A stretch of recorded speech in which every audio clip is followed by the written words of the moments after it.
What's up guys? Ako si Pau, Marinong Bicolano.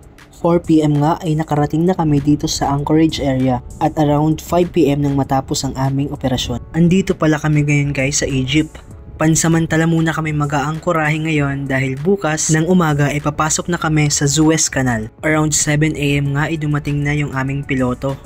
3 pilot pala guys yung sumampa sa barko namin.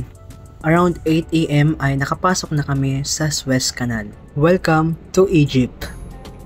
Ang Suez Canal ay isang artificial sea level waterway in Egypt.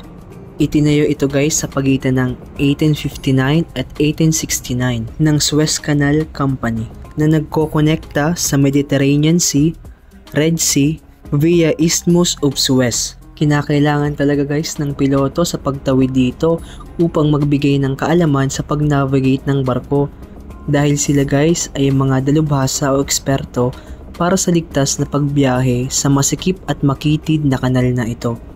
Sa halip na maglalayag sa paligid ng Africa, ang kanal na ito ay isang shortcut na nagpapababa ng distance at oras ng paglalayag sa pagitan ng Asia at Europe. Ang kagandahan ng Suez Canal ay nagmumula din sa mga mataong trapiko ng mga barkong dumadaan dito. Ang matinding kalat-kalat na disyerto laban sa luntiang tabing ilog at ang drama ng tao sa kalakaran at paglalakbay na pinapadali nito. May mga Egyptian businessman din pala guys na sumampa sa barko namin habang tumatawid kami sa kanal. Marami silang tinda guys gaya ng flashlight, charger, relo, SIM card, speakers, keychains, mga souvenirs at marami pang iba. At dahil mahigit 10 hours kaming tatawid sa kanal na ito, dito na kami nakastandby sa forward for emergency situation. May mga dala na kami ditong snacks at tubig dahil lunch break lang kami papasok sa akomodasyon.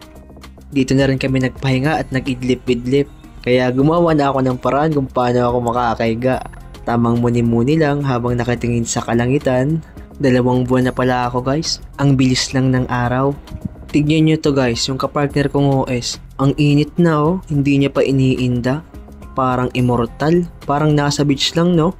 Sa mga oras na to ay matatapos na ang pagtawid namin sa Suez Canal. And around 6:30 nga ay nakalabas na kami sa Suez. Hanggang dito na lang guys, maraming salamat sa panonood. Huwag kalimutan mag-like at mag-follow para updated ka sa susunod na video. So guys, see you sa next part. Peace!